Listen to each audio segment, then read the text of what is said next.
welcome to another episode of Paranormal Connections.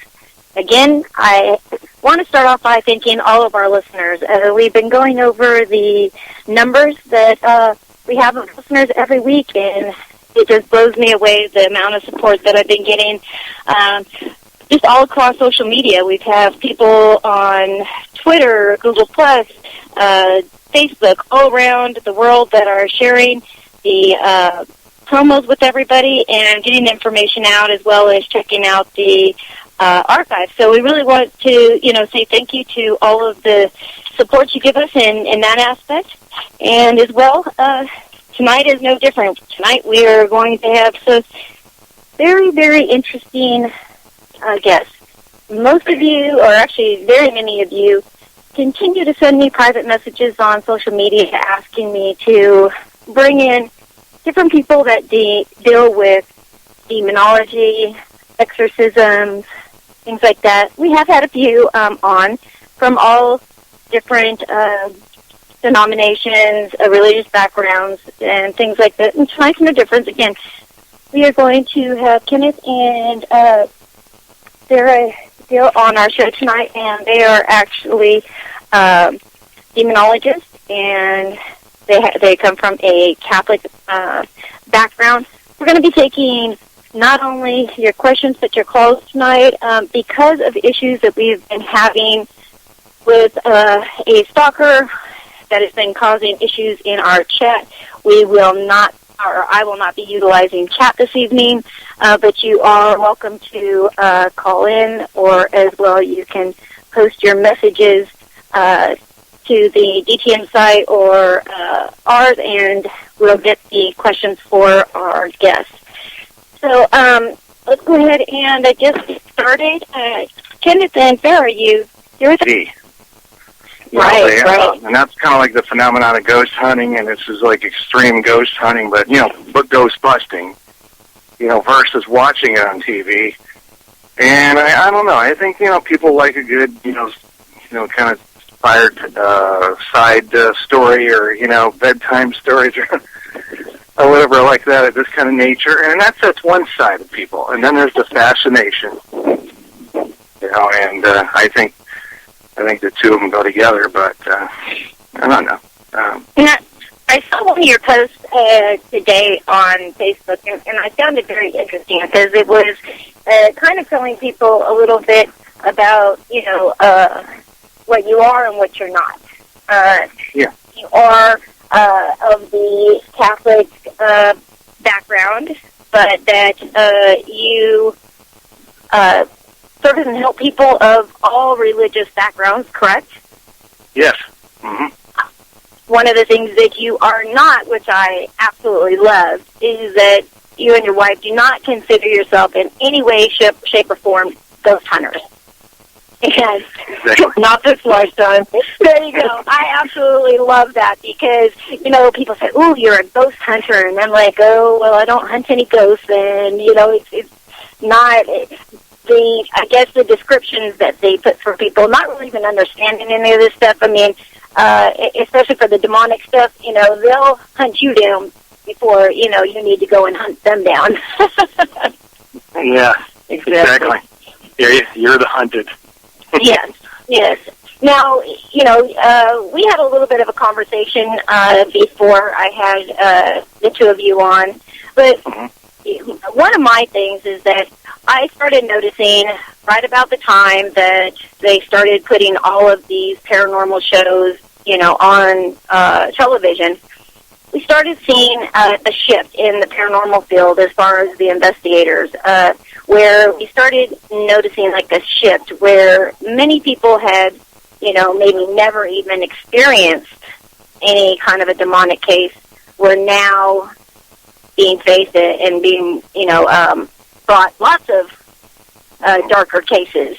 And what do you feel is the reason for this? I kind of feel like it's all of the attention that all of a sudden, the field is getting, and people are going out there with no idea what they're doing, but kind of just dabbling. What are your thoughts on it? Oh, just like a lot of answers are going to be shades of gray, more than one, no, yes or no. this one's another one of those, and one of them is the big fish. That has to do with the teams looking for their holy grail, a demonic case. You know, where the guy goes, "It picked me up and threw me down on the wall." You know, and right. So it's that, and the awareness has been stronger. I mean, we had ghost hunters. The first 2 seasons, you had Carl and his brother, and right. even John showed up in one episode. And then later on, they kind of went strictly as ghost hunters, and they wouldn't even do anything. Well, we can have the place blessed if you'd like to, and it was just like that was pretty much all they were offering. It was mainly just to identify, if the place was haunted or not. And me and my wife said, that's just a total waste of time for us, because that reveals itself while you're investigating the crime, instead of looking to see if there's a crime committed. It's kind of pointless. It's more, the sport of the hunt. The thrill of the hunt is more important than the capture. Right. So I think there's the awareness that came around when, Lorraine Warren started to become known again. When we had her on our show, people didn't even know who she was. I remember saying, yes, Lorraine Warren, who's she? And The Conjuring came out and brought that up. And wind back just a little bit with Paranormal State, those darn kids, doing it recklessly and irresponsibly, I must add. And Lorraine Warren trying to mentor them along their, path. And I think they kind of focused on demonic cases. That was the first show to do it. It seems like we're just had a guy sitting on the stool telling his story, which is still a case, because some people want to do that. They want to be an investigator sitting on the stool and talking on, Animal Planet or A&E or whatever, telling their story. Right. So I think a lot of it is, not just awareness, but there's people are hoping to find it because they think it's their cash cow, their 10 seconds of fame, Yeah, I did think it was kind of interesting that, first of all, how people get categorized as quote-unquote paracelebrities in this field, or experts. It cracks me up. Neither one of them I don't even think, should even exist, because they don't feel that they're any, so-called experts, because we're so young even in understanding, this phenomena, that how can anybody per se be an expert in any of this? But, the other thing that we see is, as you said, we get a lot of, people out there, not only now wanting to get out there and be an investigator, but there is this new twist and sudden interest in being a demonologist. And we have people out there that, are out there trying to claim the limelight or, like you said, get 5, seconds of fame. But I run into people every single day that, have had some type of paranormal activity in their life. So, for these shows, there's all kinds of people out there, but it always makes me laugh that you can do, one, like before to be a paraceleb, you had to have, be part of one of the, investigating or ghost hunting teams on TV. Now, if you've been on one episode of My Ghost Story or Paranormal Witness, now all of a sudden you can be a celebrity too in this field. And it kind of makes me laugh. Well, geez, for all the people that do have, paranormal experiences, geez, and I guess we've got all kinds of paracelebrities out there if that's the case. Sure. But what do you think, again, is all of a sudden now, not only the fascination with just the paranormal, but the whole demonology aspect of it? Well, it's a lot easier than to be a rock star. You actually have to learn how to play. Even the Monkees knew how to play, but they wouldn't let them play their own songs. At least two of them did, but Davy Jones sung, so who was left? Mickey didn't play the drums? Because, the Peter Tork and Mike Nesmith were songwriters already. And they gave them voice and heart songs to play.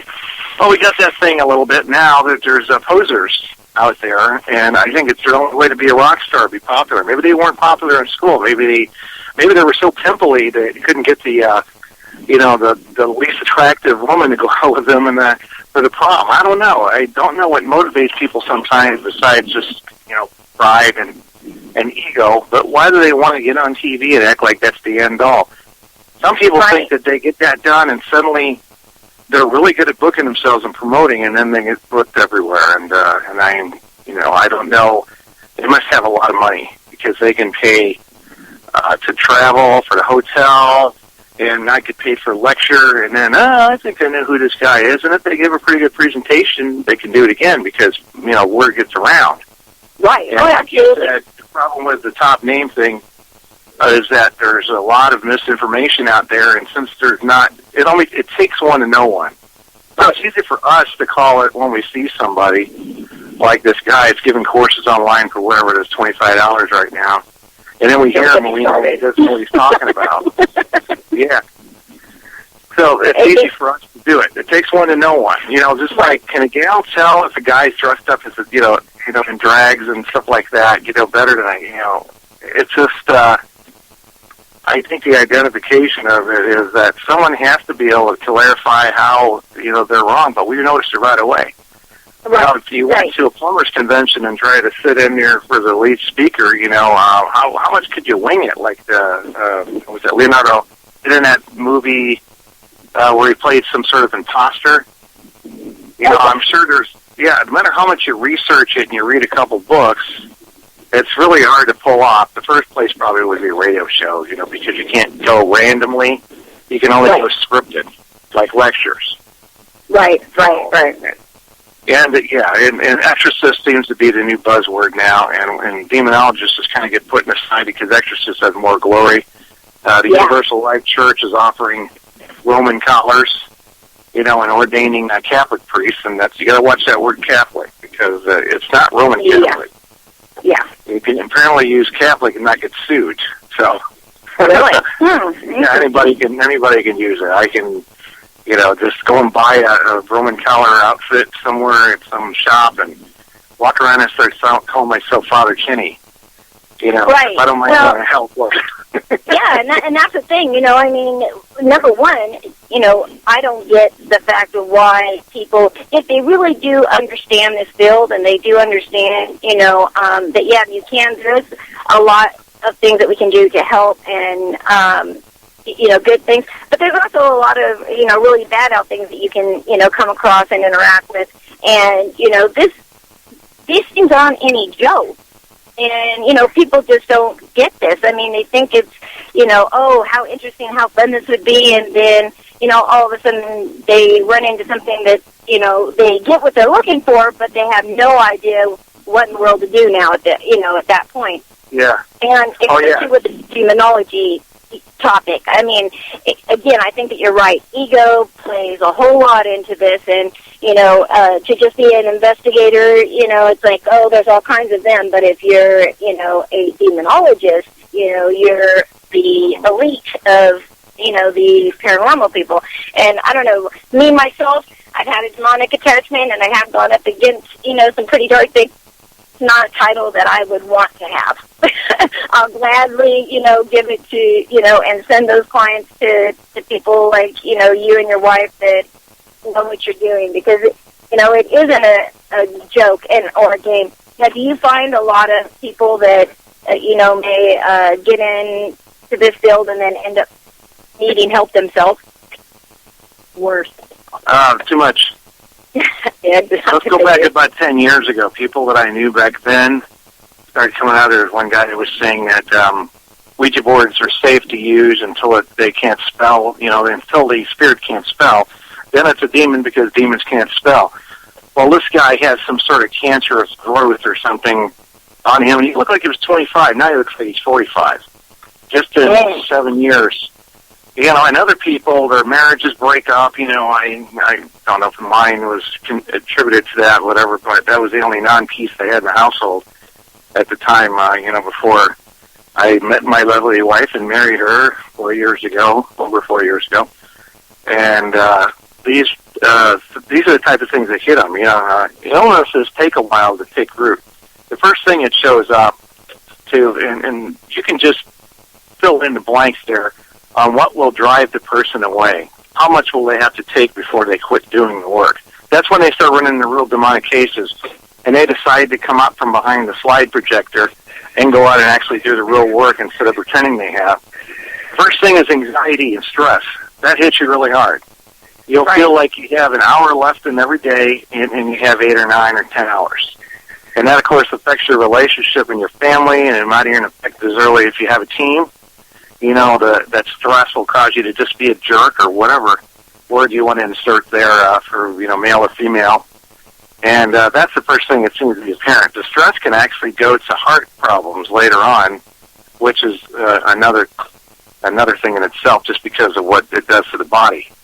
You know, it's a negative energy, so you'll actually draw spirits more to you when you're giving into it, and you're not trying to fight it or pray it away or whatever. And of course, the other ones is you know, ones that are not paranormal, hardships and misfortunes. You know, cars break down constantly, appliances, and jobs. You know, things go wrong at work because if you're affected, you'll bring it to work too, not just your home. Right. So bad luck might happen at work, cause you to get fired. Relationships get flared up, even if you're not the one stressed out. It seems like, you know, everything is on its edge. Every relationship in your family and at work, any professional relationship you have is on the rocks. Cars getting messed with, anything, you know, it goes along with the appliances because it's machinery, it costs you money. And, you know, when they get to active poltergeist places, they usually like to destroy stuff that, you know, you like and it costs money, rather than just throw balls around and stuff, you know, like you see in movies, throwing a ball down the steps. They have more fun throwing your expensive things down the stairs and jewelry disappearing and hiding it on you, and then you find it in an event, you know. So those kind of things are paranormal. And if people get through all of that, and then they don't seem to think there's anything out of the ordinary, having shadows around you 24/7, or at least when you wake up every night and you keep waking up and having insomnia, the problem is that they don't realize that, you know, it's not normal to have bad luck. It's not normal to be afflicted with health and illnesses that you don't remember having before in this series. And it's not normal to have a house that's not at peace, especially if you went into it with a peaceful house. And so people don't know to pray it away or play deliverance minister on themselves or their own household to get it out of there, and they let it seed and they let it take effect. That's when the nasty things come in, heart ailments and illnesses, and the long-term effects of financial hardships. Because sometimes you borrow money, you know, and then you don't have money to pay for the borrowed money. Right. So that can wrench out over time, and then people eventually disappear. The stress usually drives them away because it causes all these ailments. I don't think people get scared and driven away as much. You know, unless they've done it like they went to a house and it showed its teeth and physically, and it scared the heck out of them. They might disappear for a while and then come back again, you know, wanting more. Who knows? I guess it depends on the person.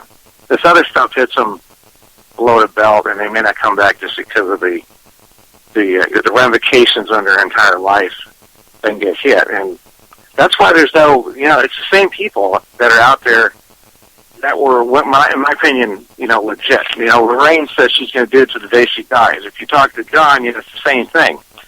And John's been out there long enough, he'll get a show. He'll get another show, I'm sure. And these, you know, people, and, you know, Adam Bly, you know, came into the spotlight around the time I did. He works for his diocese now. And there's, I'm trying to think of some others. There's not a whole lot of people. Jeanette Osborne took a little break, too, had some family hardships. And I consider her, you know, like one of the few female demonologists out there at the time, at the beginning 10 years ago, when, and, you know, she became in the spotlight a little bit more. So and most of the other ones just sort of never surfaced their heads again. And I think probably because they were never meant to do the work, and they aren't perseverant. There's no perseverance. Yeah. Try to monologue so long. You have to beat it down. You have to pray, like, Yes, it's a hard field, you know, to be in, whether it be, you know, just on the investigating side of it, or, you know, even if you are doing demonology, you know, work. It is a tough, you know, field to be in for sure. You know, not only are you, you know, they're trying to, you know, help their clients bring forth, you know, evidence to support, you know, what you're getting.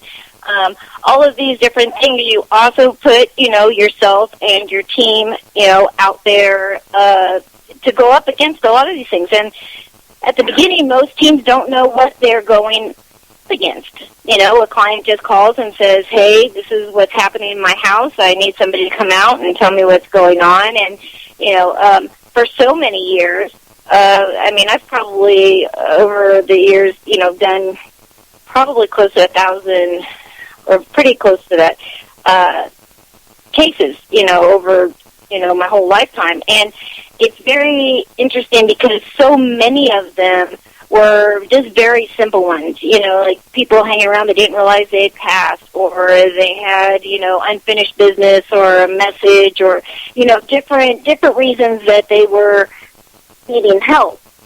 I didn't run into a whole lot of cases that, were demonic in nature, or even like poltergeist or things like that.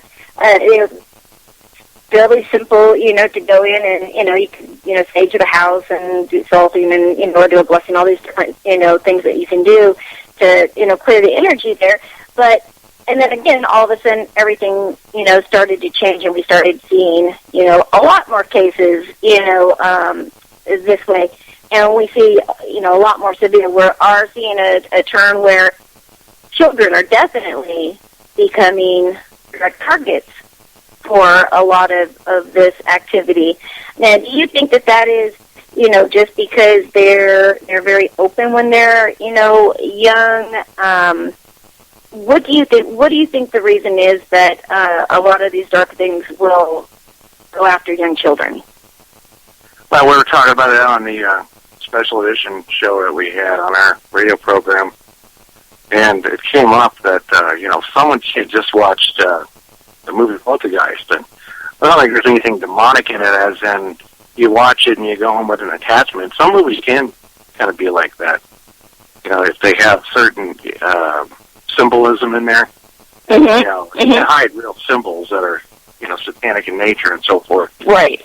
So they, and it just reminds me of the fact there's something already there, and when fear comes out, it's a beacon.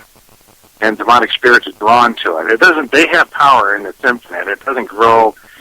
What it does is it manifests. It gets stronger, like the chain getting longer for the dog. He's able to go closer to you and bark and bite at your front door even. And this type of thing, when, negative emotions come in, such as even a child coming of age, they can come there to party, more or less. And they capitalize on fear, especially because fear can actually they can get more fear by coming here to mess with you. Doing little things like the old closets, the shadow in the closet, and, and then, there's nothing under there. You turn the light out, and of course there's nothing in there because the lights are on. They hide from the light, just like they show in the movies. I thought that was kind of weird, even in Monsters, Inc., that they had a lot of that stuff right on. That's so the child, and there's certain ages, before they reach the age of reason, people got to realize, the fathers of the organized church of, the Christian Judeo history, they're not a bunch of superstitious morons, that believe in myth and mythology.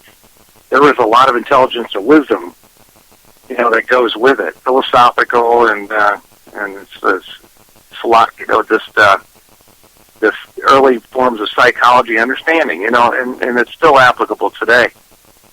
We got to know that all of this thing when they say a child reaches the age of reason, that's a psychological milestone too, where they start to understand their actions and the consequences for it. They start to understand that this is good, this is bad, behavior, and when they're younger, they don't.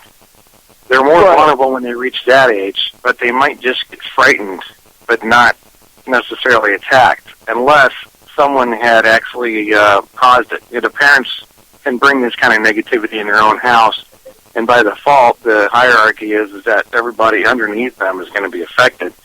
Not so dramatically as, say, mother plays with dark black magic and draws in demonic spirits by conjuring, and then the child pays for it. Well, what if they're one of those cults that offer the child to Satan, What if the child was cursed by an aunt who resented that her sister was able to have a child and she wasn't?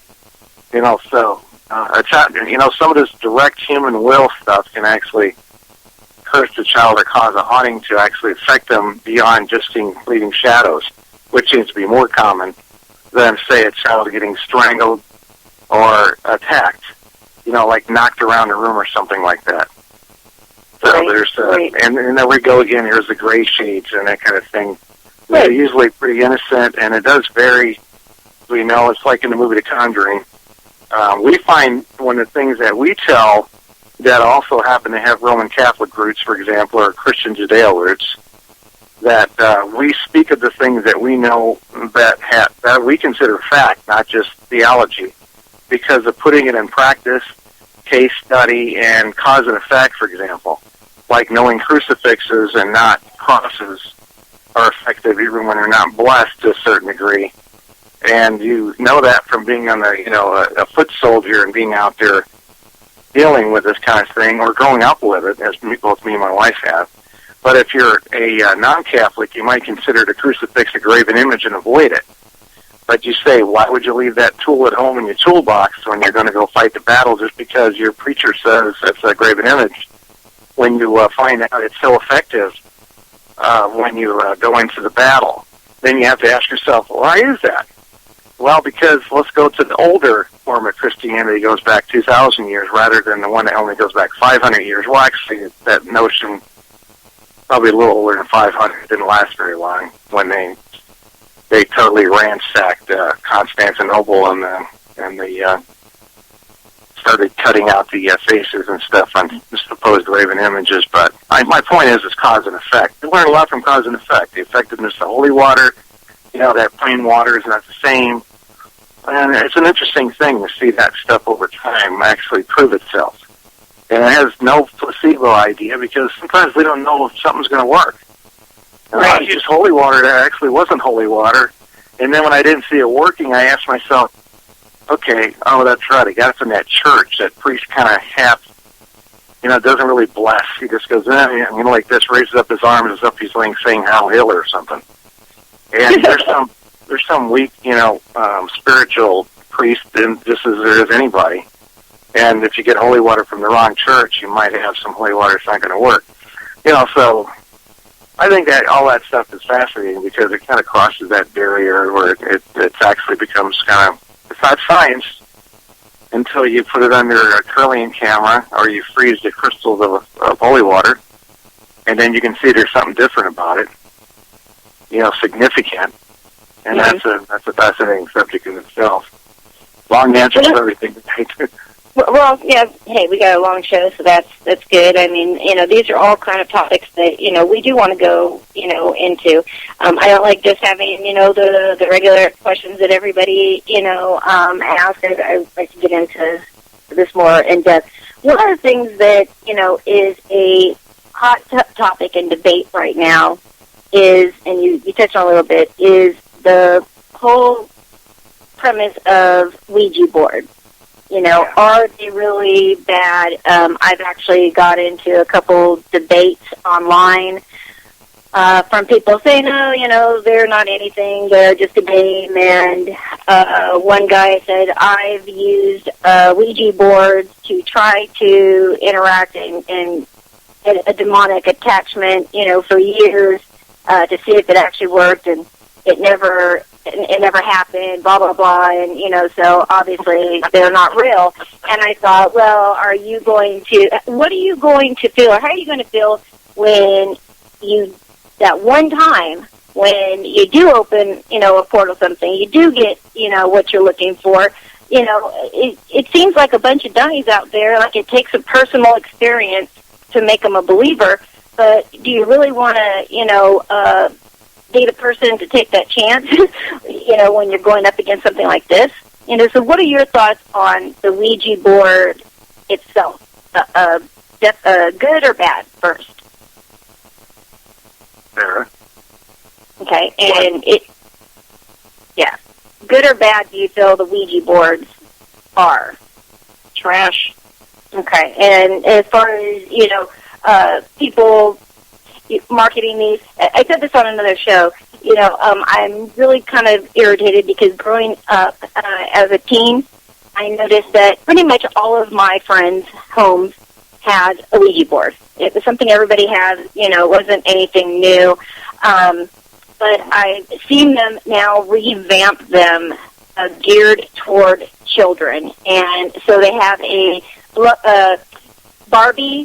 pink Barbie Ouija board for little girls and a glow-in-the-dark Ouija board for boys. And they have them in Toys R Us. You can look them up. And I was actually in Toys R Us, and I saw this little girl, literally having, a little, meltdown temper tantrum because she wanted this Barbie Ouija board. And she kept saying, it's just a game, it's just a toy, was in the game aisle, and the mom just wasn't really wanting to be bothered. What are your thoughts on that? Isn't it easy to live in a society where we can blame everybody else for our problems?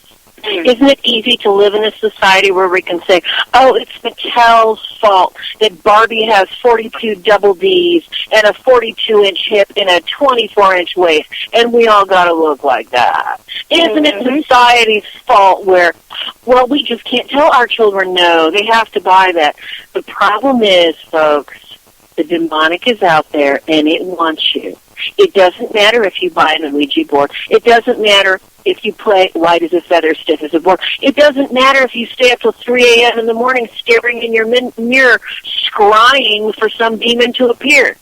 If you're curious and you have this sort of obsession because you don't believe in anything other than your lack of willpower to protect yourself from the demonic, you're going to find an excuse to find it. And if parents don't protect their children, shame on the parent. That's my opinion. I agree. I agree 100%. And, for the adults who don't think, that the Ouija boards are anything to be worried about, I'm seeing a lot of teens, in fact, and a lot of YouTube videos that come out where the teens are actually bringing along Ouija boards in order to interact, just like if they would use, the spirit box or something. What are your thoughts on people doing that, using them as a tool? Well, let's address that guy that's in your face that's telling you, hello, I've played with a Ouija board for years and nothing's happened. Father Gabriel North, who is a wonderfully well-known exorcist that has been doing exorcisms for probably far more years than I've been on this planet, tells people, if the devil isn't inside your head, he's screaming outside your door. So if that guy can't hear the devil beating on his door on that Ouija board, he's obviously in his head. No argument. Right. He's running hand in hand with him. Yeah, and he could be demonized in another way, too. Like the hardships and misfortunes you could have. And not even know it. Over-the-type habits. Not even know it. Yeah. Everybody thinks it's always going to, hey, instant haunted house, cool. Oh, it's a Ouija board. It's like I spent all this money for an instant haunted house, and well, then we find out it should say may cause, depression and, not just hallucinations and everything, may cause depression, alcoholism, drug abuse, spousal abuse, sudden urge to commit suicide. I mean, just add everything possible that anybody can do to ill behave or put in there with the bad luck. And that's what all the side effects, it would take up the whole back of the box and you'd still need a booklet. Because you don't know, whatever the strategy is it's one that's going to be custom tailored just for you, and it may not be the best thing to do to try to scare you because you may run to church, and the demonic spirits already profiled you. Well, his minions. So, collectively, the ones working on you know how you're going to be affected the most, and the strategy is customized just for you because Ed Warren used to say there's no atheists in foxholes or haunted houses. Sometimes, things that go bumping at night is mild, but once it comes into, shadows sitting on top of your chest, you may actually go to church for the first time in your life, and that's not what they want all the time. That's why some people may not experience a demonic haunting. Now you're in the investigators, and it may not work for them in the strategy of demonic trying to bring their fall. Interesting. Now, let's talk about, have you ever found or had a client that ended up being oppressed or possessed after claiming, to have used the Ouija board? Yes. Yeah. So for people who are listening out there, you are validating that, you yes, have... it happens. Okay.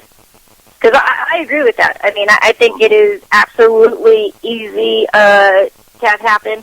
I think that's where, I ended up with mine as a teenager. But, again, it's kind of a gray area because everybody has their own opinion. But it's, funny that the people have the strongest opinions about that, none of this happens are people who've never had it happen to them. Yeah.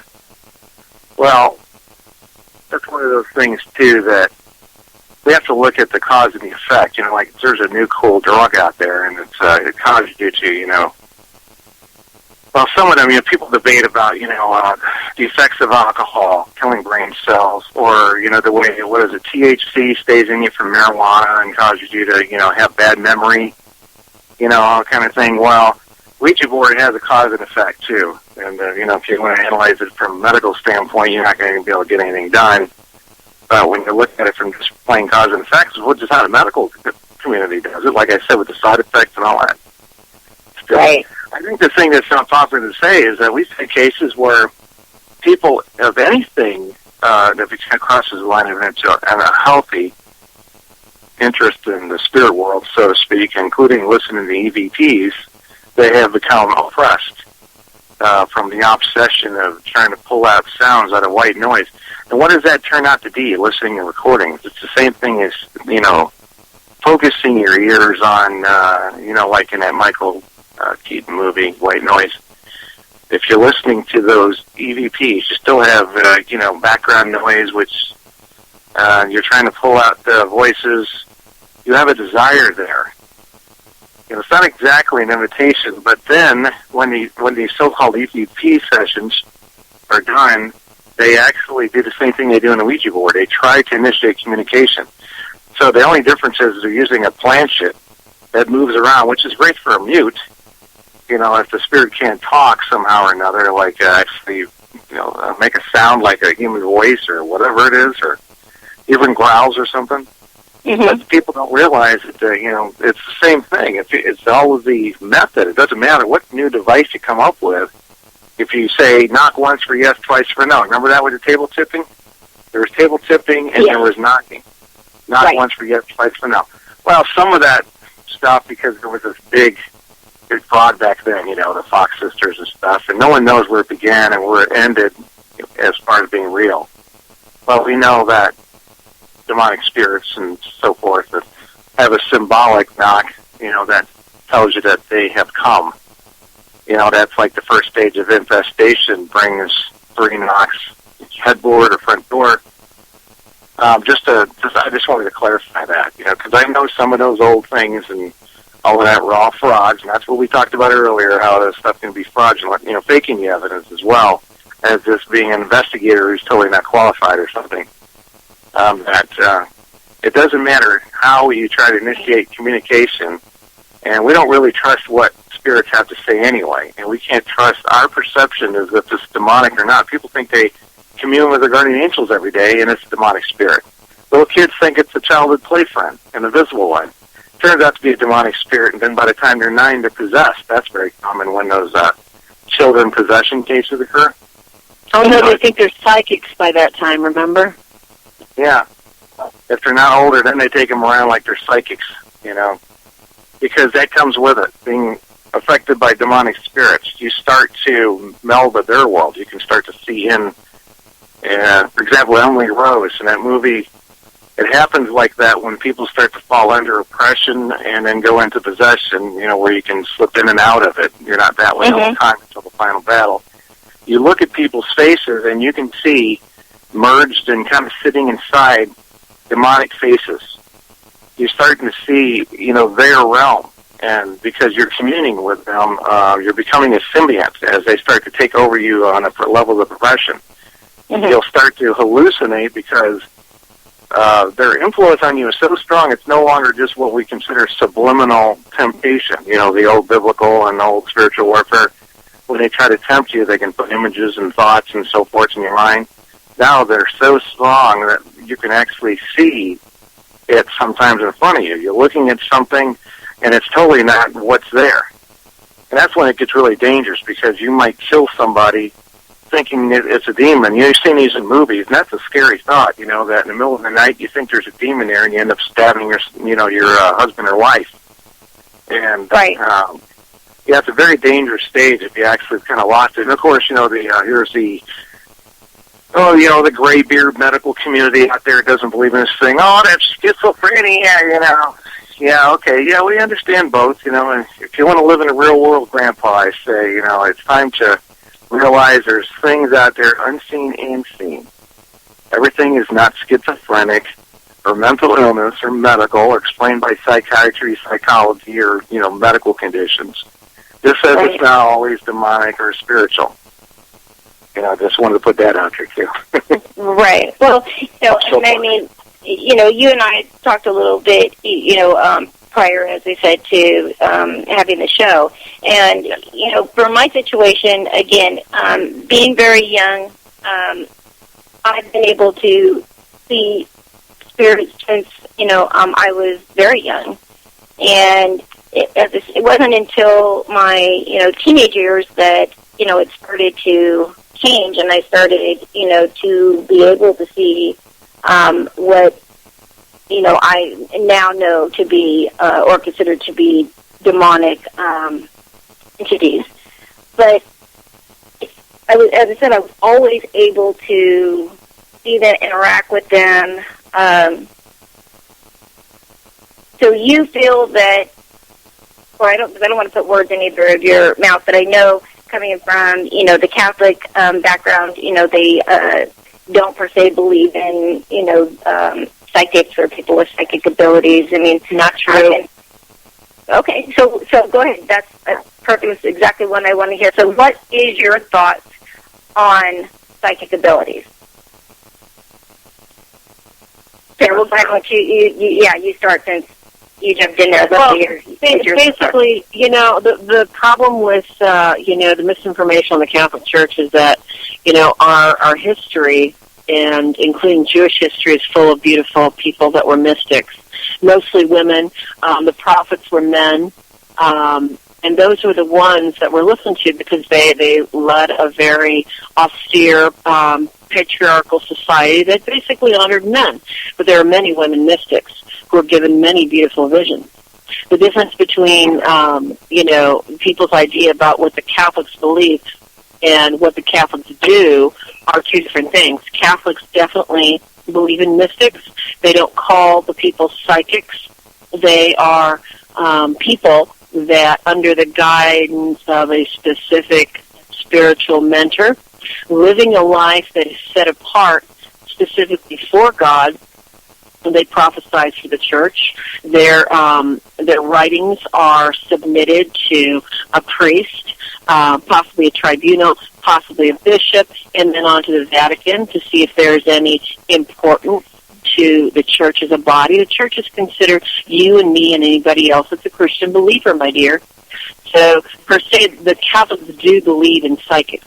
What they do not believe in psychics, I'm going to let Kenny explain to you, is, you know, a lack of spiritual direction that is basically unparalleled as far as its intent.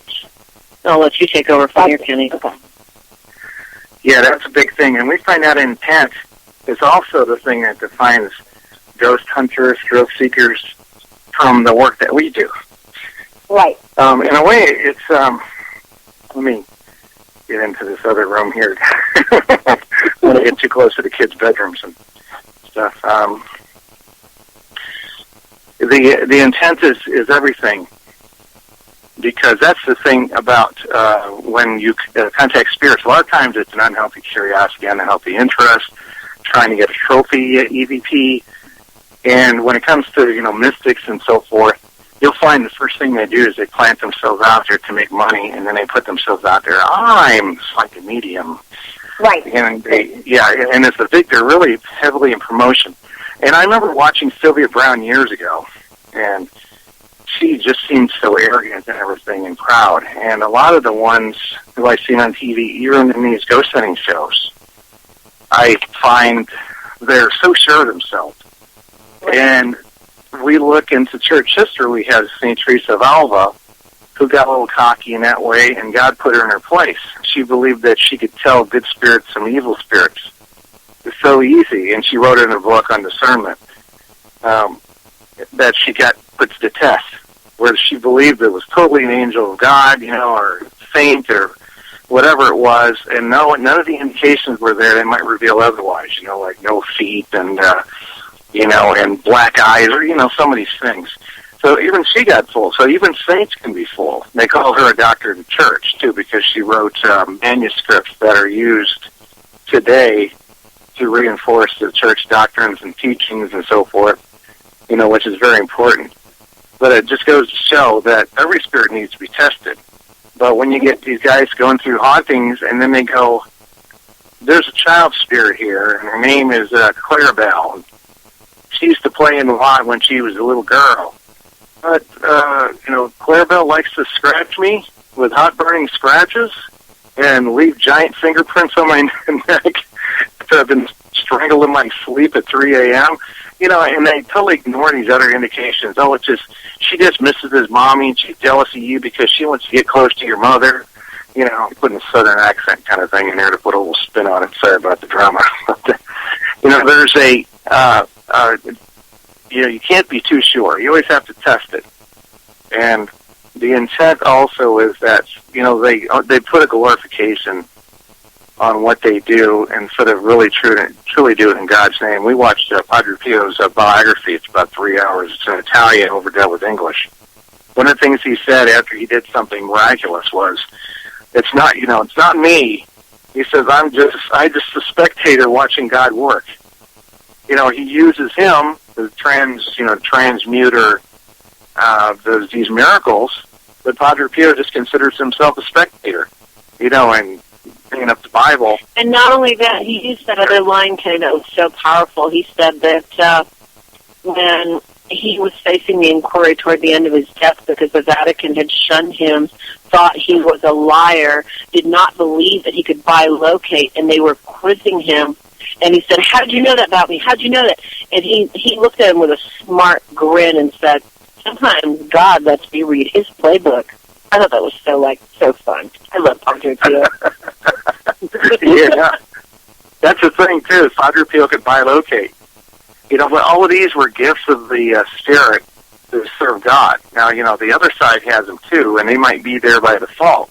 Padre Pio came from a very devout family, and there's struggles. No family's perfect. You might have a father who gets home and he's crabby because he had to work in the fields all day for, 14 hours. And, they try to portray, good people as bad people in all kinds of movies. Luckily, in this case, they did an accurate portrayal of, I believe, from what we've heard and accounted for. There's generational blessings just as there is generational curses. And both of them can bring a spirit that will give supposed gifts. Now, the thing is, what we try to do is like, little Lorraine Warren, when she was growing up, had told Mother Superior, I'm looking up at the oak tree that she just planted as it's, like she can see it grown well into the future, and that was the last straw. So they made her go through a series of, practices of the faith, which was a good thing. Even back then, they didn't overreact, luckily. And the reason is because they wanted her to immerse herself in the church's sacraments and prayers and penance or whatever. And it wasn't, the systematic evil slapping hands with rulers and, hanging you on crosses or anything like that, like they tried to portray it. Church as being medieval, for the entire 2,000 years. That's not true. They were trying to put her through a prayerful life and put her through this filter, because commonly demonic spirits would be the ones, like in Acts 16:16. They would be the ones that are giving a person the ability to prophesy. And they didn't want to. They just assumed the worst. And it's good, because when we go to the prayerful life, we empower God to harness this gift. And then we can also be reassured it isn't coming from another source. There's signs that can tell you it's from another source, too.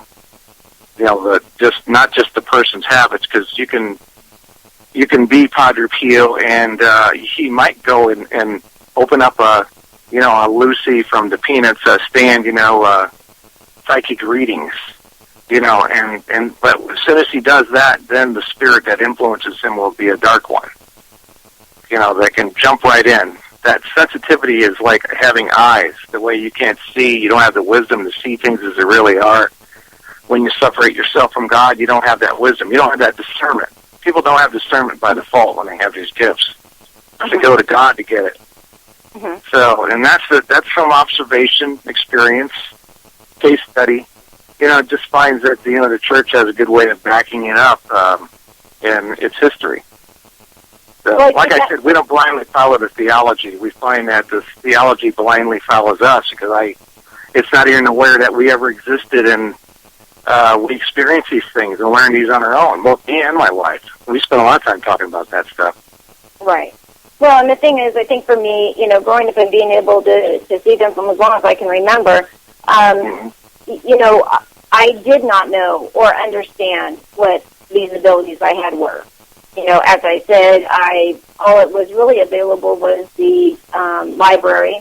I had, as a teenager, I went to a few psychic fairs to try to figure things out. I mean, at one point, all that I really could find in the libraries were witches, books on witches. So I even thought I was going to be a witch for a while. And I think that, people who grew up in my, around my age, they as well kind of ran into these roadblocks of really not understanding what it was that they were experiencing, why them and not everybody else. Then it did kind of keep you from really talking about it because that was also during a time that, you could get locked up or they put you on medications or all different kinds of things that, were out there, children removed from your home.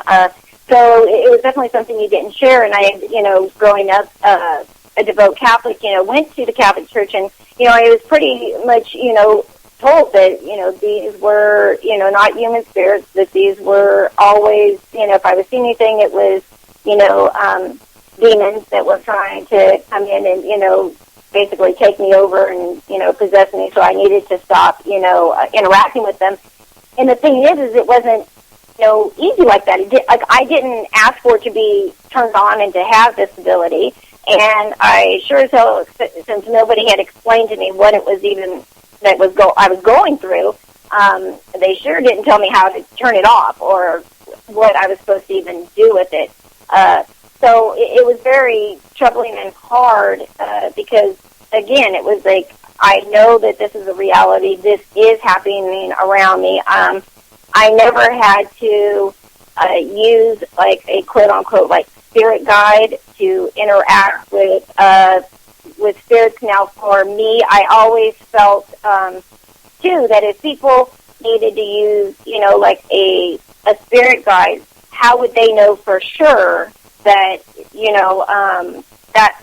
that spirit guide is actually their spirit guide and not somebody pretending to be a spirit guide, things like that. So I could always get the point, like, when people could not visually see, what it is that they're interacting with, or they need, like, a third party to get information, that it could be very easy to be tricked. But for me, I was seeing them, at least what I felt was in their form. So if it was a human spirit, they would come to me. I could explain what the person looked like, get information. I will tell you that I've never done a reading where the information made any sense to me. The information was not mine, not for me to understand. It's information that when, given to the person, the client or whoever I'm reading for, very specific things that they will understand. So, again, there are a lot of people out there that I do believe, coldry or fake this. Again, I never thought growing up that I was a psychic. I hated that whole title. And to be absolutely honest, until 12 years ago, like after I had my near-death experience and everything heightened, and my near-death experience, I was told that I needed to be, go out there and educate people and not hide this, and I needed to help people with, disability and all this kind of stuff, which was, the complete opposite of what I'd been doing, for the first 30 years of my life. So it was a big change, but, one that I knew was a positive one. I was helping people. It was good, but I always was worried about, too, having, opening yourself up to interact with things that you don't understand and have it go really, really bad. But my experience has been that if I see them, like, as a human, it's been a human, like, spirit, like, that hasn't crossed over, needing help or needing to give, a message or something. And on the flip side, when it's been something dark, I'll tell you, I've seen some very strange things that even the scariest movie, I don't think has thought up yet. So there's definitely all kinds of different things on the other side. So it's when you can see it, it is pretty life altering, because you say, well, why can't everybody else see this stuff? And if that's the case, why am I the person that has this, this ability? And, as I said, all that I do is I try to use it to help people in the best ways that, I can, to help the spirits, to give the messages if, need be, or however it is that I can use this for the good, for a positive intent. And I feel like that's the biggest part of it. I've never charged a dime, to anybody for anything that I've ever done when it comes to this kind of stuff. That's good. But we do see a lot of people that are now coming out, saying, hey, look at me, I'm a psychic. And it always blows me away. And I think, just like you said earlier about demonologists, when you're in this field or this is what you do, you can see the signs, bright as day. Yeah. A lot of times with psychics, they'll say, oh, I'll ask them, what kind of psychic are you? Because there are, all different types of abilities. Not everybody has the same one. Some are very, weak, where they just maybe sense something. Others are, full-blown, where they can see them and interact. But I always wonder, when people will say, oh, yeah, I can see them and talk to them and communicate with them, but they do their readings, they say, through their spirit guide. Because I always am like, well, if you can see them and communicate with them, why do you need a third party to relay the information back and forth? All you got to do is act directly. So, there's a lot of stuff like that. Do you think that when people are, say, portraying themselves as a psychic and they are not, and they are going in and doing, say, seances or things with people, do you think that can make them even more of a target? They're puppets already. How does that make them a target? They're already puppets. They're being used. Okay. Yeah. Well, it more of a target because they tend to be easy.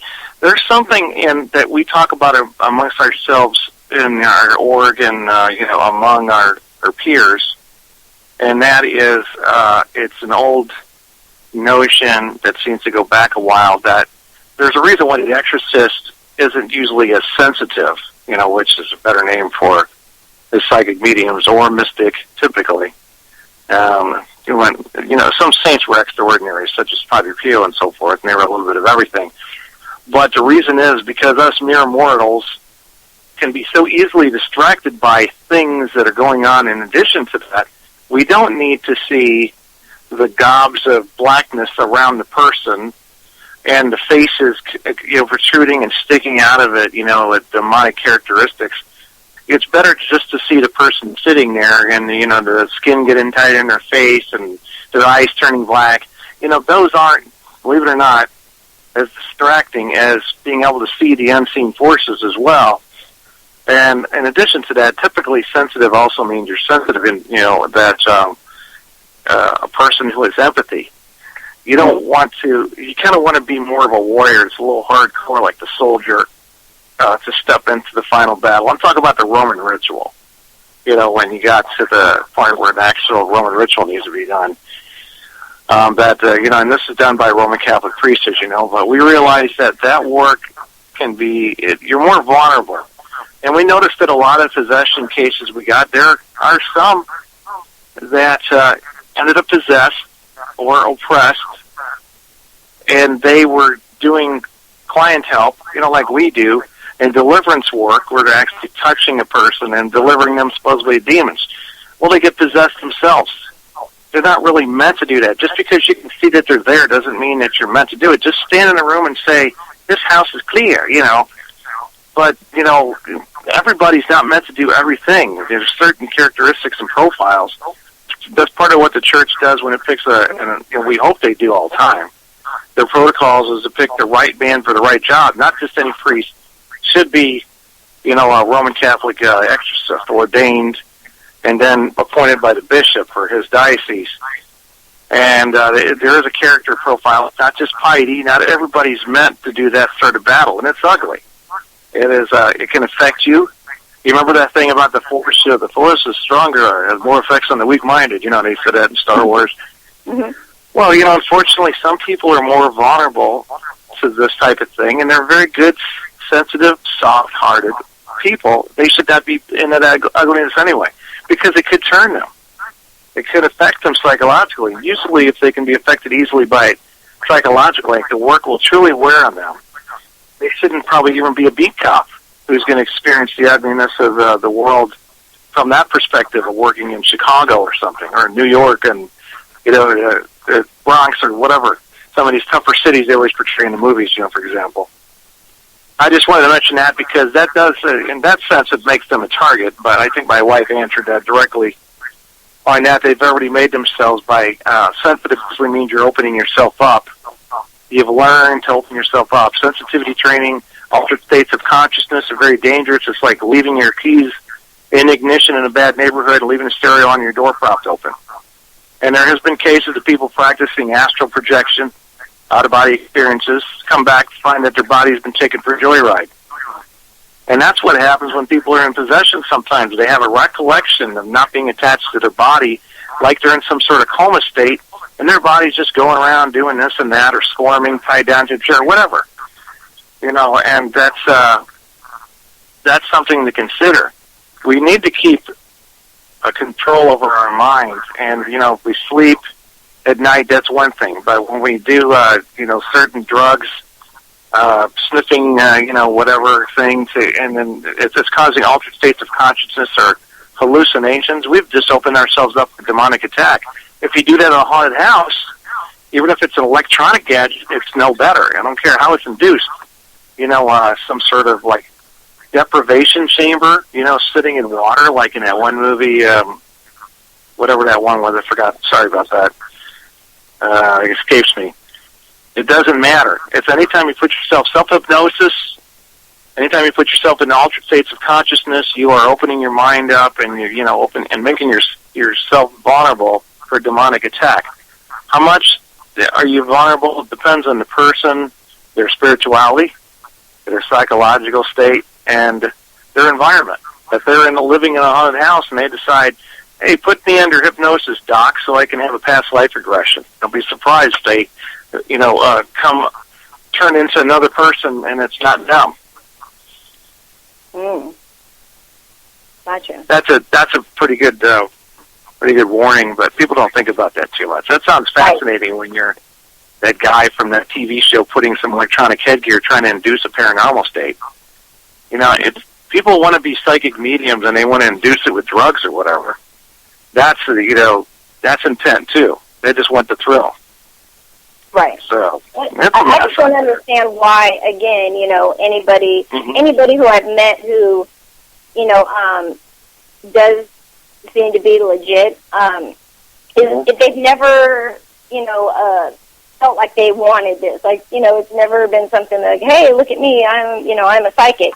I mean, like I said, even for me, again, I never used the term psychic until, like I said, 12 years ago, and that's because when I first started investigating with a team in the public eye, that's the title that they gave me because I just had such even myself, a bad I did when I heard, psychic. You think of it with a bandana with a crystal ball and, going to tell you that, demons are after you, give you all your money. And that obviously wasn't what I was. But as time went on and it's still been there. I mean, it is what I do. It is who I am. It's never about anybody, believing or not believing. I help those that, need my help. And, for the rest of them, I never get into these battles of, who's right, who's wrong, because everybody has their own, perceptions of how, how they feel and how this all works. And, who am I to say, one way or another. But I want to go to the topic in the second hour of actual exorcisms and exorcists. So what is the difference between for those that don't know, between a demonologist and an exorcist? Okay, let me tell you that now real quick. Sure, yes. Okay. Demonologists, there's like 7 types. I could give you the other definition by telling you what an exorcist is, but I think it's probably better to define it from demonologist first. There's like roughly 7 types. If you look at Wikipedia, it means like a learner or someone studying it. The problem is that you can't wear that title in this field as though you're a learner. Are you a gemologist when you're just doing the school for it? Well, I'll call you up and ask you what kind of rocks I found in my backyard and trust that you know when you're a student.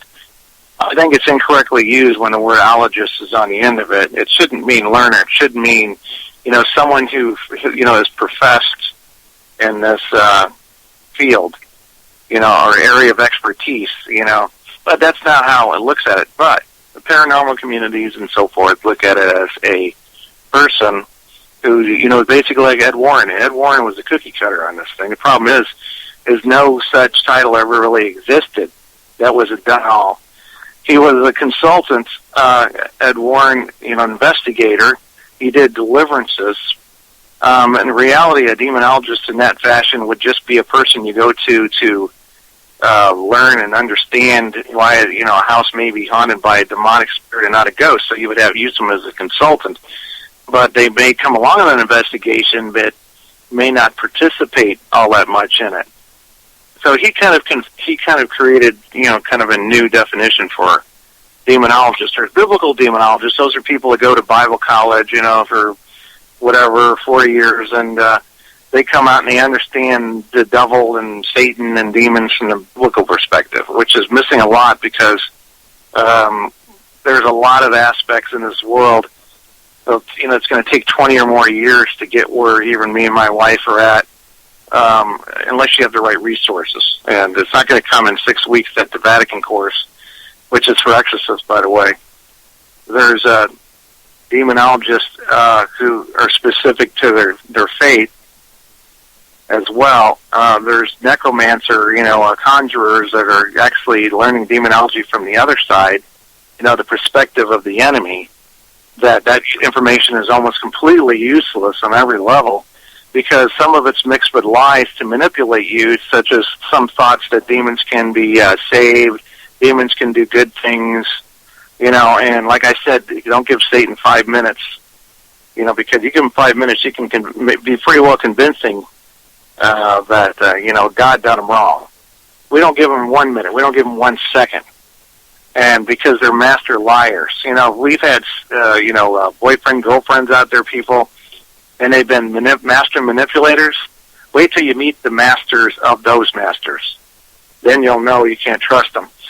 Okay, anyway, so the demonologist from our perspective is, it's always going to be somebody who also understands ghostology, as they call it, because you have to be able to discern the difference between a ghost and a demon, not just in theory, but practical application. So from the footwork, you do an investigation, which involves trying to identify the type of spirit there and going through the person to find out the source. And something basic is person, place, or thing. I hate to use the noun thing, but or the adverb, It doesn't, matter what kind of thing we put on it, because I would just saying object, person, or, house. because sometimes it could be something that's in a closet that's an artifact, or a hand-me-down, antique or whatever that you got at a garage sale. It could be the house you just moved into. It could be your teenage kid, practicing black magic that brought an attachment. So you got to determine that. All of this groundwork requires, a lot of skills, people skills, interpersonal skills, the ability to be able to interview people and, get information, truth. It's hard to get people to reveal to you that they've had fantasies about lovers when they're married, when you're trying to investigate a case that's considered to be an incubus or succubus. And something we have to pass the baton between me and my wife on some of the sensitive ones. And it's like police investigative techniques that are involved with there, not good cop, bad cop. But you have to watch the gestures and the words and the inconsistencies in the stories when you're interviewing the people so that you can get to the bottom of it. And that's why I say we don't need to investigate if there's a ghost there, because that gets revealed during the investigation phase of the why. Why would one be there, and how did it get started? And all that stuff will end up explaining if there is a ghost there or not. So we don't need to go in there with cameras and all that sort of equipment, although we're highly qualified for that. It goes back. I know all the ghost gadgets. I know their electronic circuit diagrams. I could probably even fix them. My one of my associates is in electronics technology. Now I just use it for hobby and reselling music equipment like keyboards. So then from there, it's they have. Of course, when the investigation goes forward, then you move to solutions. And as we have been pretty much, we believe that we go all the way to the point where, unless it needs a Roman ritual, we'll pray about it, of course, to find that we can move to solve the case under the guidance of, we just consider, we don't believe just as anybody else that we do it. We put Jesus' name between us and the Spirit.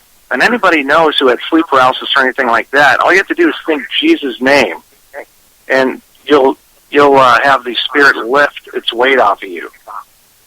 So, and it's not made up because there's been people that didn't believe in Christianity that had that happen. That's what I said, cause and effect. It makes a believer out of you, and it has nothing to do with placebo when you don't believe in Jesus. But they're panic. When you panic and you have someone that's going to attack you, and all that's left is, all that's next to you is a box of toothpicks, you're going to try to plunge it. You're going to use whatever you can. Well, they get desperate and they use those things. So anything from the investigation upward to what's called the deliverance, it's what we call the healing ministry. It's called liberation in the church. They don't like the word deliverance because it's been tarnished. They don't use the word demonologist. So when I go in there, they cringe a little bit when they see demonologist because they're thinking of the old term too. But unless they know you, but it is kind of a defined thing according to what the individual does, because for the most part, no one is going to be as well-rounded, say, as Ed Warren, and some of us sought to be that way, and might have reached that. Which I consider is even, John Zaffis and me and my wife as ourselves as going far back as children, living in conditions that are, being haunted and tormented at night. And that prepares you for what you're going to face when you become adults and you start to deal with this thing and helping people with them, just like group therapy sessions, which is another thing. We do the post. We give them their spiritual walk so that they can keep it away, their solutions. So every step of the way, and the only thing we don't do is the Roman ritual exorcisms, when it's a possession. If it's something we can't handle, if we start praying with somebody and they start to change, it's like Father Bob Bailey says, that's when I call my bishop and say, I got something that's, a little over what I'm qualified to do, or whatever, at least what the church qualifies us to do, because that's not what we're supposed to do to stay in line with our, to be good with our diocese here, for example, in our faith. That's when the limits come on us on that. But that's okay. We understand apostolic succession and why a priest and an exorcist is going to have more authority over the demon than we will as laity. Right. Now, so you guys don't do actual exorcism yourself. Nope. But have you been part of an actual exorcism? When you assist in an exorcism, a Roman ritual, you're a prayer team. No one really assists the priest. You're in the room. You might help to hold the person if they start to squirm unexpectedly. Mm-hmm. And, we've all done this before. The Roman ritual is done very few times. Most of the time you find that the priest, such as the prayer group that I was at, does, some sort of like these charismatic type of prayers, deliverance. And they're not set in stone such as the Roman ritual is and was, and even the new one that is actually a book like the Mass is. It's not random. And deliverance sessions are more random. We formulated something that works for us for liberation and also called deliverance. Now, other people out there call it exorcisms. Anybody out there who calls himself an exorcist right now probably does exactly what we do, but we are not using the term because that's reserved for the Roman Catholic priest who does the Roman ritual. The old rite or the newer rite, the modified. You can do either one now as that specially appointed priest. Now, possessions and another thing like that, we're staying good. We're being good Catholics on that. In addition to the fact it is anybody who's had a real possession, a laity who's done it himself, just read some of the things with Malachi Martin or whatever I think his name was Glenn M. Peck, who wrote Glimpses of the Devil. If you just get someone who just says, I'm a minister, and you go in there and that's the first person that gets thrown across the room. It's dangerous to use that term and to assume that you're the chosen one. And you better be pious and living like a monk or a nun or a priest, with daily mass. Let's explain a little bit about the office of the exorcist. The office of the exorcist was basically created by the Holy See of Rome, the Vatican, in the 1600s. The exorcism of casting out of demons had gone on long before Jesus appointed this to the apostles. Casting out demons has been around in just about every culture and every society. It wasn't always done successfully. The casting of demons was usually done to a specific place or specific person, and was not done successfully off of this spiritual plane that we live in. Christ, when he came and said, excuse me, but I am the way, the truth, and the life, said that you shall cast out demons in my name, meaning you will cast them out from this plane that you live on called earth. You will cast them out, meaning he was setting up for the church meaning the body, the people that are believers.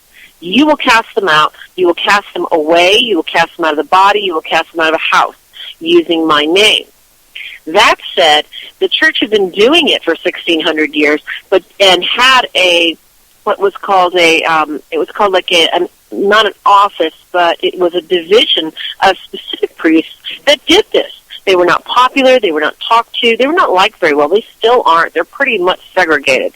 As of the 1600s, that is when the major rite was written to encompass everything that the Catholic Church had learned, prayed about, and been mystically spoken to that assisted a priest in not losing his stance and not giving the devil any foothold within his conscience or within his face while he was performing the ritual to cast him out.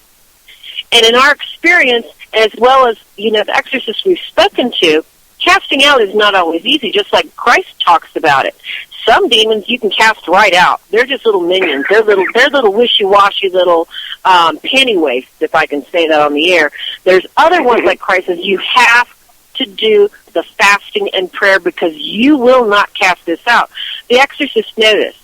Unfortunately, today's exorcists, we now have a ritual that was specifically meant for even laity to do at the time.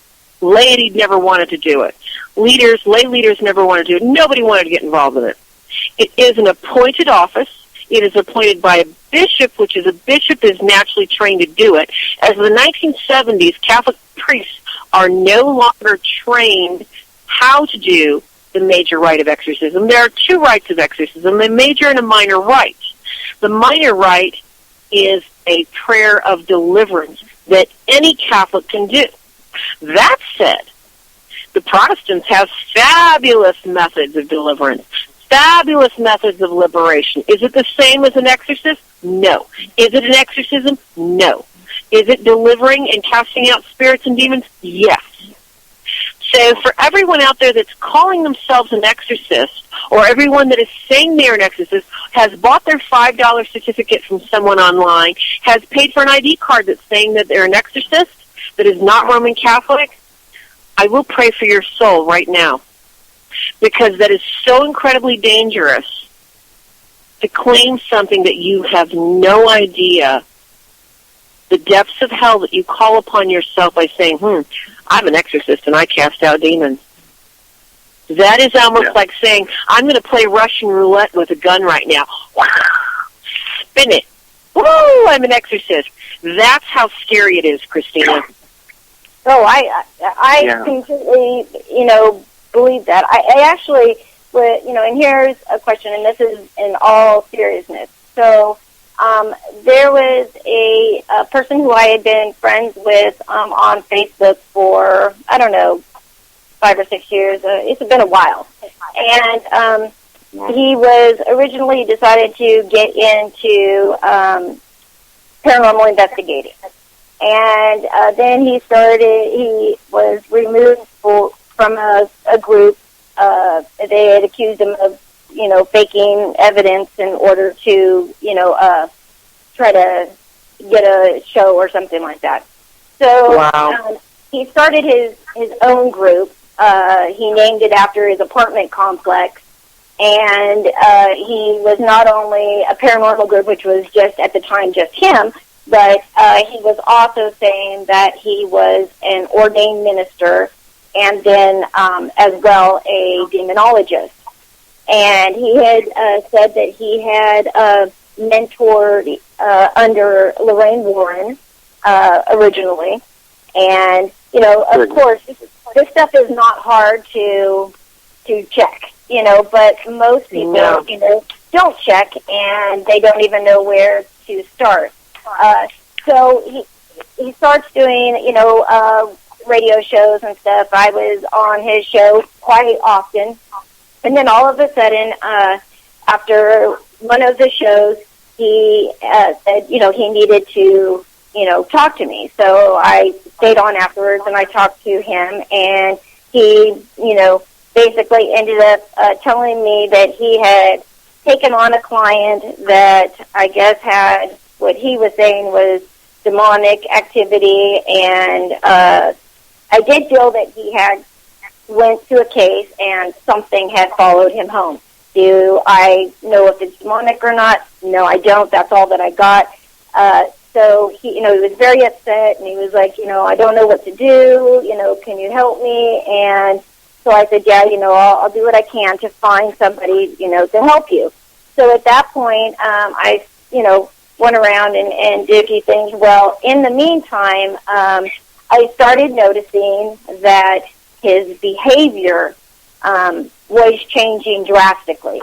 He was becoming very depressed. He was, at times talking about, he didn't, think he could go on.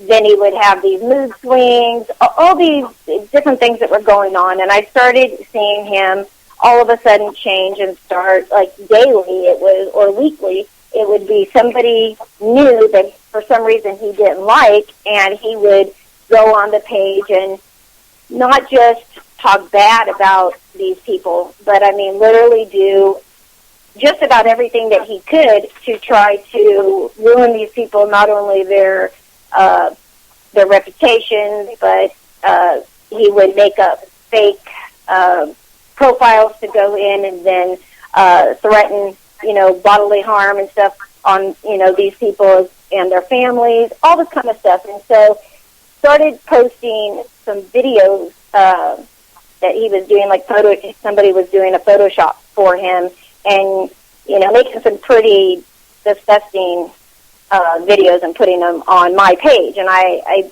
stick to my page being about, helping and positivity, things like that. So I, sent a private message and said, look, hey, I don't know what's going on with all this, but this problem you have with this guy, but please refrain from posting this kind of stuff on my page. And he said, well, you know, this guy's a child molester, and he's on the run, and he's, you know, got this long history of abusing children, not only, you know, just children, but his own children, and all this kind of stuff. And, you know, it wasn't ringing true to me, but, of course, on the other hand, I didn't want to, you know, have somebody on my page, you know, that did do these kind of things. So I decided to do some research myself, and I went out there. Again, I've noticed in this field that, you know, people will say anything. When they get mad, they can say anything. I have, you know, a small group out there that band together that, you know, tell people on a daily basis that, you know, I'm on the run, and I've been on the run for the last 8 years, and that the police are, you know, the FBI are involved, and everybody's, you know, trying to find me, and, you know, so you really have to do your research. So I go in and, you know, I do all the research and look at this guy's background and all this stuff that this other person was talking about, and come to find out none of it was true. So, but he didn't like the guy because the guy had long hair and black fingernails, and he smoked medical marijuana, but here in California, you know, it's legal, so if you have a prescription. So I confronted him, and he basically said, you know, look, either, you know, you delete him, you've got 10 minutes, and I'm going to check back on your page, and if at this point you haven't, you know, deleted it, I'm going to do everything I possibly can to come after you and ruin your career. Now, it's become such a thing that, like, it's like beyond stalker status. Like, it's somebody new every day. He's, you know, promoting himself, you know, all over the internet that, you know, again, he's a demonologist and that he's an ordained minister. He's told people that he now tells people he's a Navy SEAL, and that he's got a inoperable brain tumor that nobody heard about until, you know, just this last year, and that he's, you know, like blind or whatever, but he's, you know, doing all this stuff.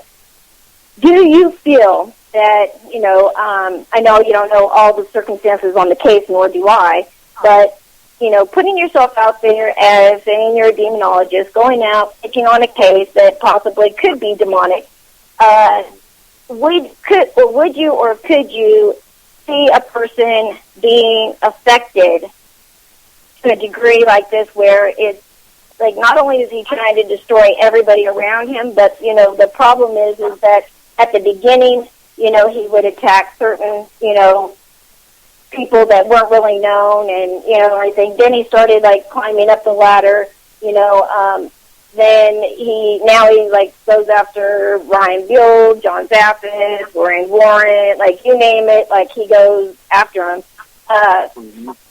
to try to, you know, just, he loves and thrives on the drama, and he always has said, you know, that if he can't be famous, then it's okay. He'll be okay with being infamous. He just, you know, wants attention. So, you know, are people affected that way, or do you just think that this is just... Well, he might have always been that way. I don't want to comment about any particular individual or anything, but, you know, there's been people trying to give me a hard time in the past. I know I'm Catholic, which is far different than a troll who's out there constantly trying to challenge your, you know, credentials and everything. And in the old days, you know, I just considered, hey, keeps you on your toes, just like playing Stump the Demonologist, just like, what exactly did you have a problem with something I said that you believe wasn't true? And then you answer it, and you give a great answer, and they ignored it, and they continued on their rant.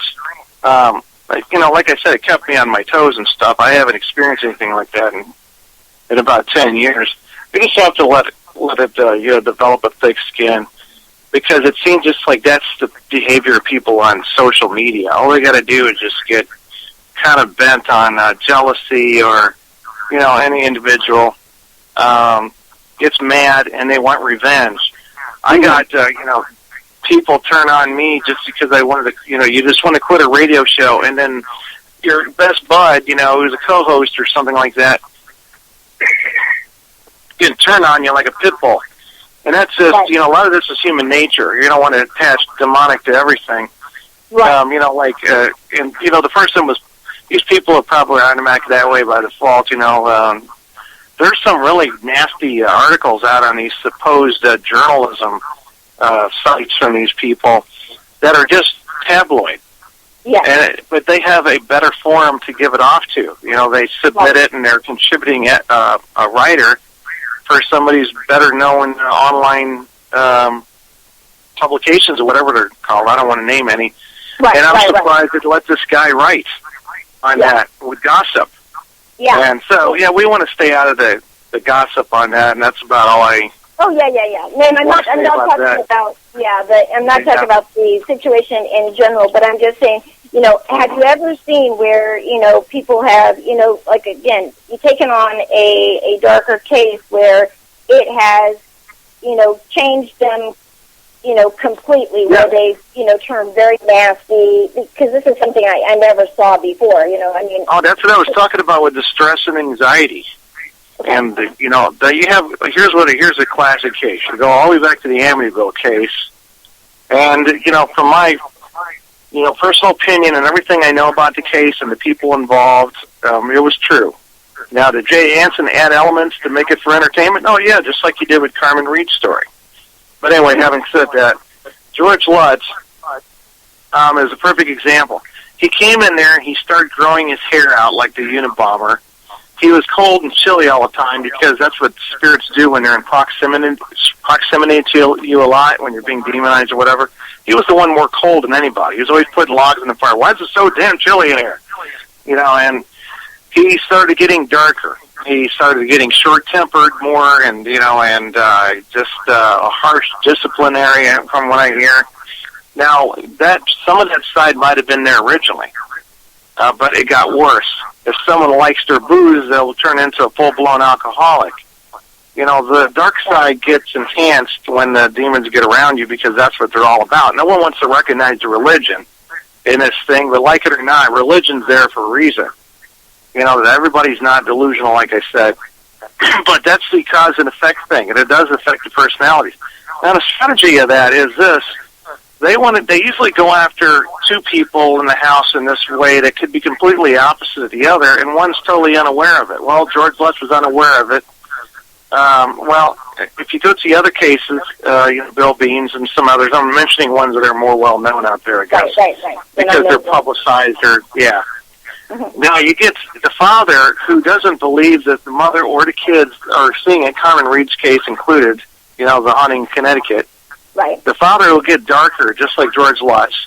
The mother might grow leery, and she's the only one left to defend the house. They already took the father out as a skeptic. It's creating a divide in the family between him and the kids and him and the mother, such as, I don't trust you. You might as well just tell him, I don't trust your opinion. You're nuts. That's nothing going to drive a wedge further than, breaking that type of protective thing. The father's supposed to protect his family.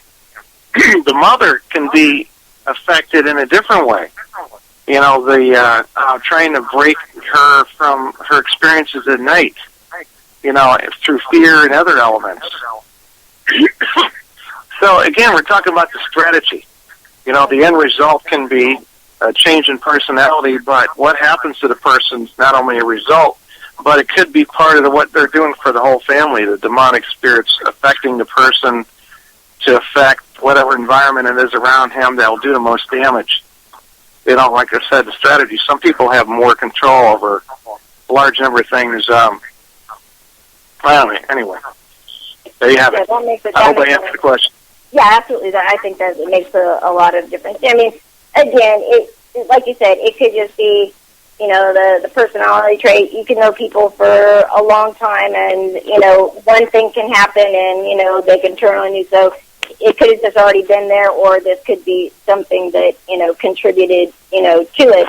But it's always, I thought it's always, good to bring up stuff like, that as far as, trying to take on something demonic, yourself and not really understanding. Now, people are going out and they're taking these courses, whether to either be an ordained minister or a quote-unquote demonologist.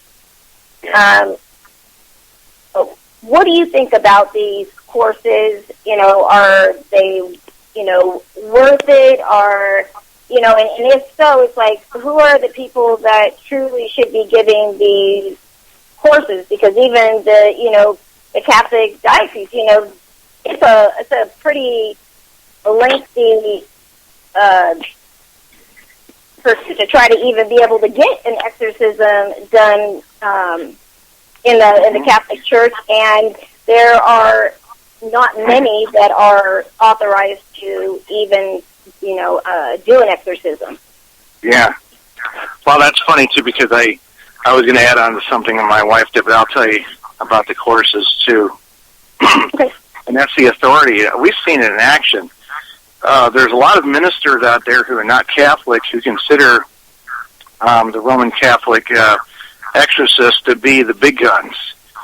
And, for example, Terry in the book Glimpses of the Devil, thrown across the room with Malachi Martin coming later. And basically the, Minister Terry understood,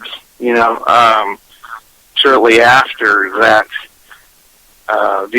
we'll just say the effectiveness of Malachi Martin. And it's a track record. We had a PhD demonologist, which are very rare. See, that's why I'm coming into this. His name was Dr. William Bradshaw. He actually lives here in Missouri. He's near retirement age. He's also a, let's see, what do you call that? He's an English major. I think that's the right term. So, so that's those are his two professions. He has that theology on that, and then he's an English major.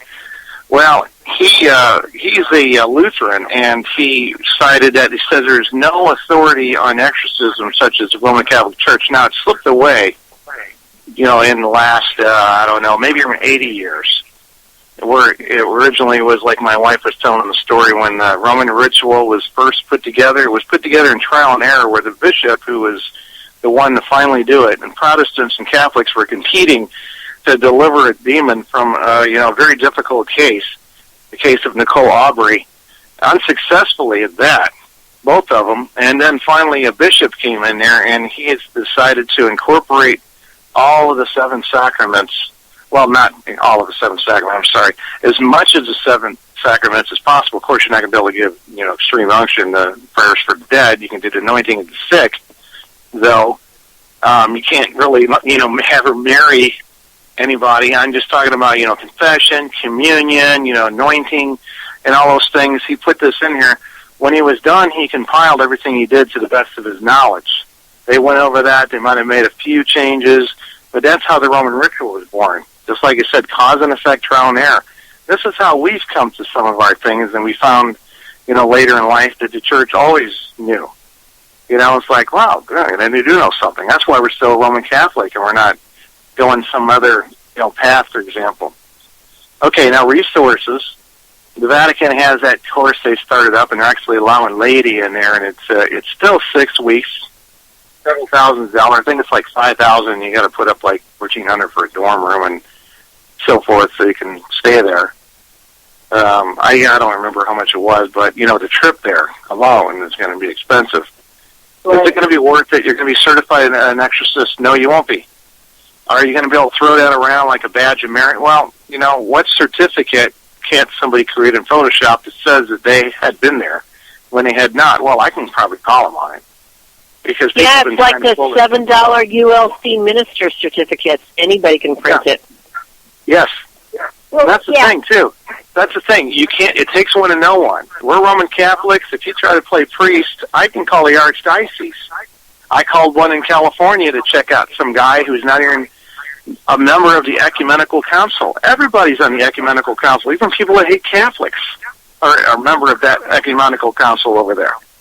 So you have a guy playing Roman Catholic exorcist over there, and they not only never heard of him, I mean, they heard of him, but in a bad way. And the person has no church, has no seat on that Ecumenical Council, and that's just one of many things that's going on. And people don't think that I can check up on this stuff just as much as anything. I know people. Right. Not just any Roman Catholic can call up and, and get that information. That's not the trump card. But people, think that no one's going to be able to find out this stuff. Like I was ordained by a bishop in Ukraine. Okay, I bet I can probably find a way to prove that was wrong. Just because it's in Europe, I can't, call on my smartphone, with my my worldwide service, and then get the right person who can speak English and check this out. I can, probably pull that off. Do I want to waste time doing that? It takes my ministry away. Unless this person is getting in everybody's face and messing things up a lot, like some of them are. When you got to go in and clean it up, they made the house worse. They made money on the people or whatever. Then something's got to be done. Okay, courses. I'm sorry, I'm going on and on. Don't get me out of soapbox. Courses. I was doing a course for a little bit and bodied 2 books and a test, and I took it down. I thought that even though it was just a certificate of completion, it didn't say certificate of demonologist or anything like that. It was just a completion. If you get that in college, that doesn't mean nothing in the working world. You have to get your associates. They don't care if you completed it. They want to know that you made enough of a grade to be able to graduate. Anybody can complete it. Even if you make straight Fs the whole time, you can get a certificate of completion because you went through every class. Well, that was just because I wanted to push people to go over and understand the knowledge that I put forth in the book, and I thought, you know what, a certificate is appropriate, but it's not a badge to wear, I guess, as much as it is. It's like saying, hey, valedictorian, spent a lot of time studying, and they got where they are. Doesn't mean they're smarter than us. It means they studied on those specific topics that, got them that. Right. It's not it can't be a warrant. I don't know of any, valid resources. We have, Bishop James Lang, the old U.S. Old Catholic Church, is using our Christian Demonologist Handbook as part of his curriculum for a demonology course that he offered over there. I'm not aware of the full course. I just know he's using our material as part of it, as well as his own book. Other than that, there's, just book resources out there.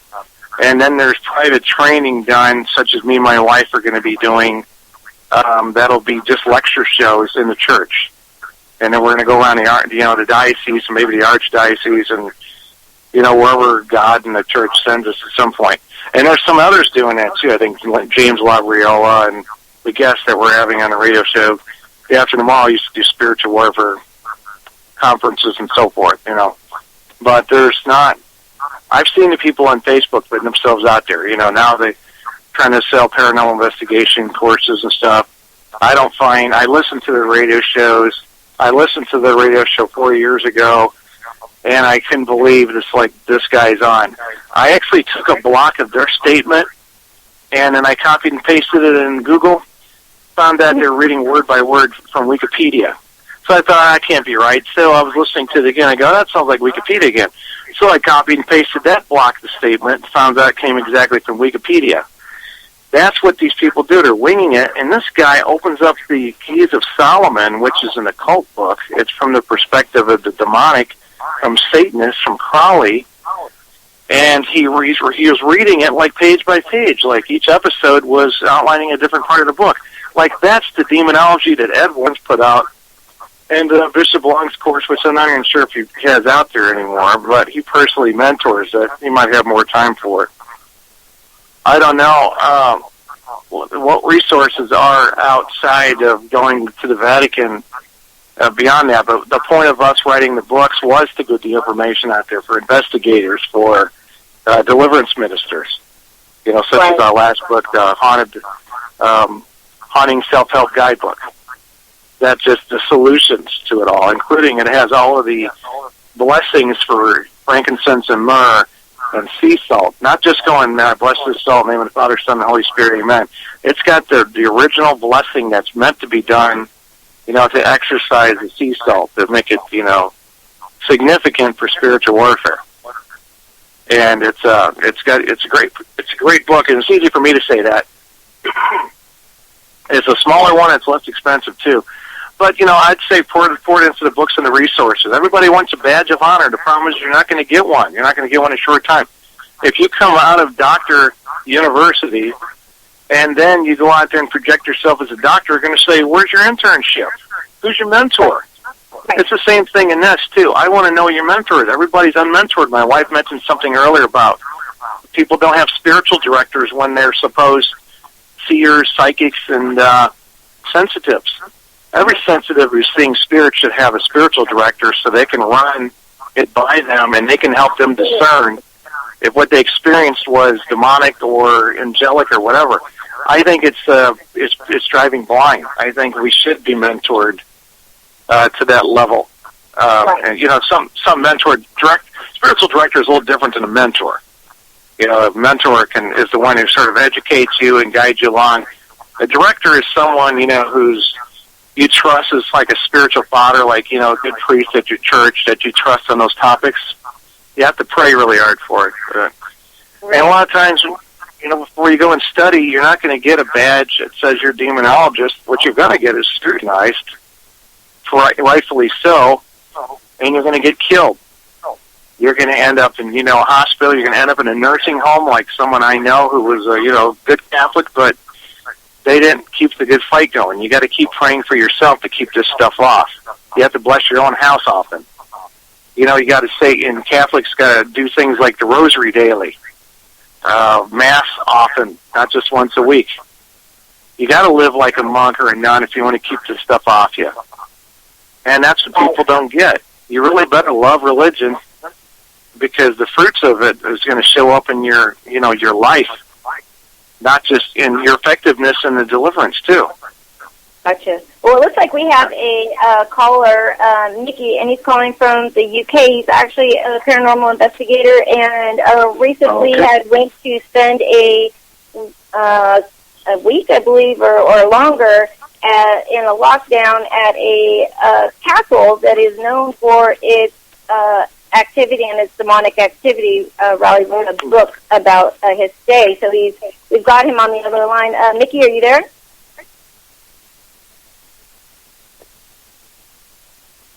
Mickey, are you there? Well, I guess maybe we lost him. Tiffany, if we get him, go ahead and patch him through and let me know. But in the meantime, let us know. We try to get him back on. I want you guys to be able to give all of your contact information. So if anybody'd like to contact you, follow your pages, get one of your books, anything like that, where they can do that at. Okay, let's start with the radio show. We have a radio show called Demonology Today. We're talking about educational resources. I totally forgot to mention that.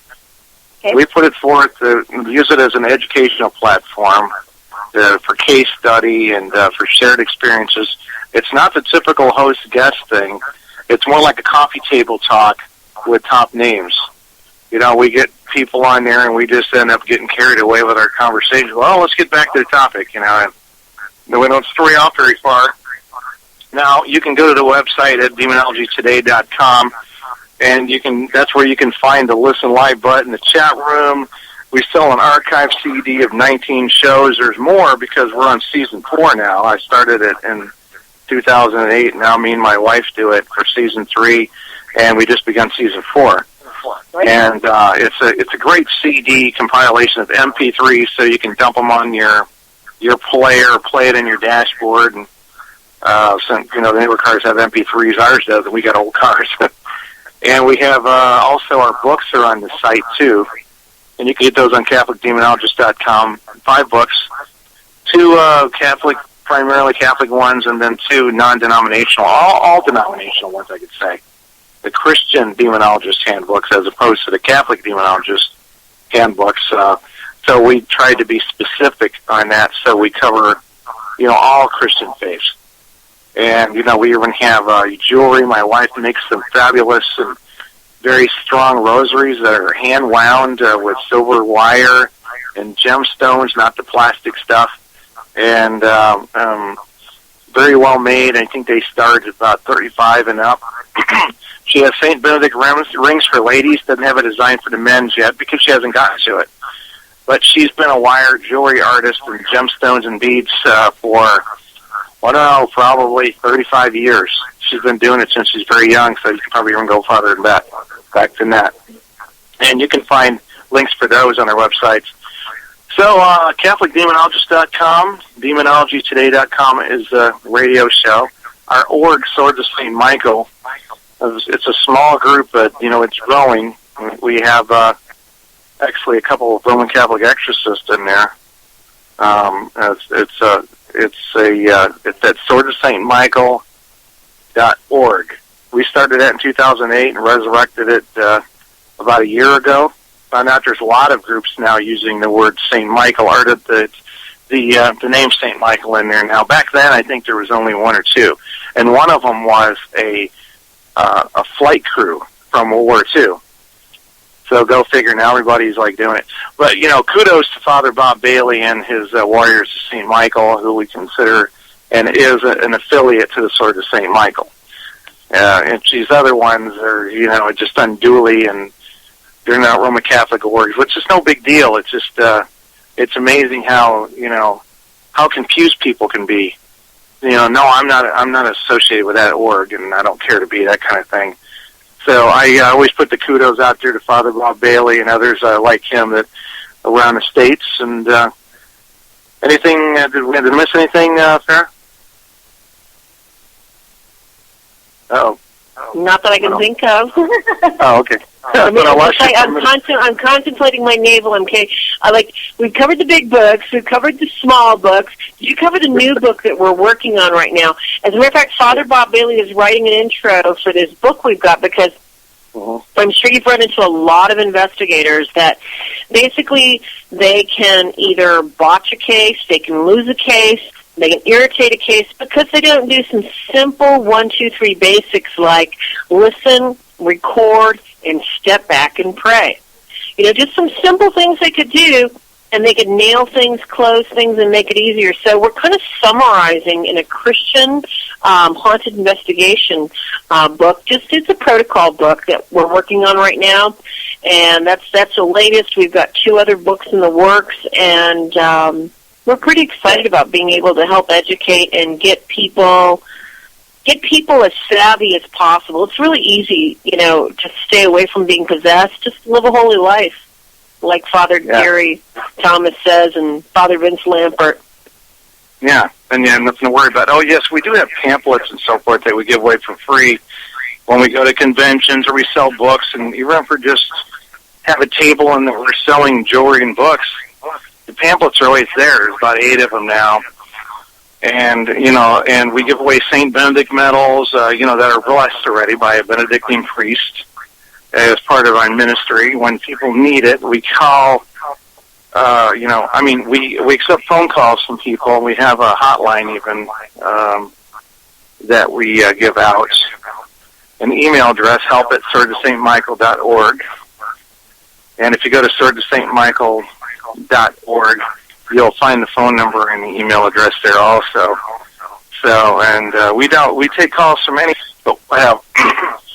We're gonna, get a Roman Catholic exorcist and and so forth into there, and we'll try to videotape and all that stuff, and then make it available for people somehow that can't attend for one reason or another. So, and then lectures. We're putting together a lecture series for teenagers mainly, that inform them of the dangers of the occult. Maybe the parents, too, which is probably going to go through more.